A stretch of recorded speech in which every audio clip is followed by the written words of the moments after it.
حضرت ابو ایوب انصاری رضی اللہ تعالیٰ عنہ، جن کے گھر میں نبی پاک صلی اللہ علیہ وسلم نے جلوہ گری فرمائی، ہجرت کے بعد سب سے پہلے آپ نے جلوہ گری ان کے مکان میں فرمائی۔ سرکار کے وصال کے بعد ایسا وقت آیا، بارشیں بہت زیادہ ہوئیں اور سرکار کا کمرہ مبارک، حجرہ مبارک جو ہے اس کی دیوار چھوٹی چھوٹی رہ گئی، اور یہ زمانہ مروان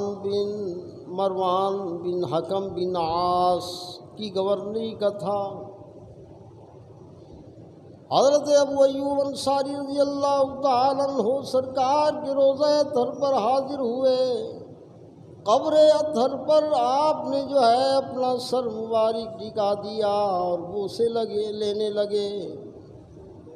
مروان بن حکم